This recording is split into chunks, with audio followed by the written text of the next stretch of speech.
বিজ্ঞান বলে মানুষের সন্তান জন্মদানের মূল ভিত্তি হলো 23 জোড়া ক্রোমোজোম।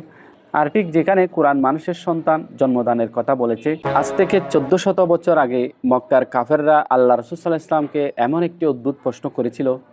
তারা বলেছিল, হে মুহাম্মদ, নাউজুবিল্লাহ মিন জালিক, তোমার রবের বংশ পরিচয় কী? তিনি কিসের তৈরি, সোনা, রূপা নাকি অন্য কিছুর? কে তাকে জন্ম দিয়েছে?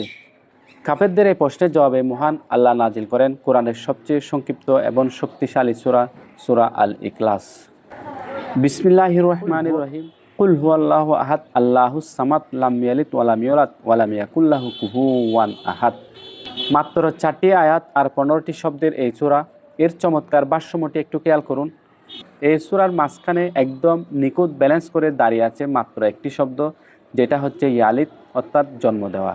এই ইয়ালিদ শব্দ থেকে যদি আমরা প্রথম দিকে আসি 7টা শব্দ পাবো, আবার ইয়ালিদ শব্দ থেকে যদি আমরা শেষের দিকে যাই তাহলে 7টি শব্দ পাবো। এখানে একটু লক্ষ্য করুন, শুধু শব্দই নয়, অক্ষরের হিসাবও নিখুঁত।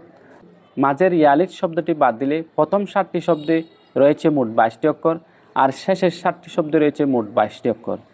এই অতি মানবিক ভাষ্যমুখী কোনো মানুষের পক্ষে তৈরি করা সম্ভব? বন্ধুরা, এখানে একটু লক্ষ্য করুন, সবচেয়ে বড় চমকটি লুকিয়ে আছে এই লাম ইয়ালিদ শব্দের মাঝে। এর ঠিক মাঝখানের বর্ণটি হলো লাম, যা আরবি বর্ণমালার 23তম অক্ষর।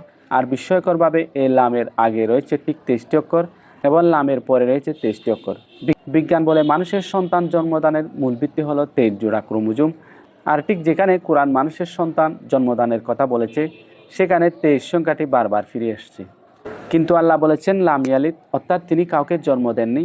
কাফেরদের প্রশ্নের জবাবে মানুষের এই সৃষ্টিতত্ত্বের কূট ব্যবহার করে আল্লাহ প্রমাণ করে দিলেন তিনি মানুষের মতো নন, তিনি সমস্ত সৃষ্টির ঊর্ধ্বে, তিনি অনন্য। যিনি মহাবিশ্বের প্রতিটি ধূলিকণায় নিখুঁত গণিত রেখেছেন, তিনি তার পবিত্র কালামেও সেই মহাসত্যের সাক্ষ্য রেখে দিয়েছেন। সুবহানাল্লাহ। ঈমান জাগানিয়া এই ভিডিওটি লাইক, কমেন্ট, শেয়ার করে সবাই সদকায়ে জারিয়ার অংশ হন। ধন্যবাদ সবাইকে।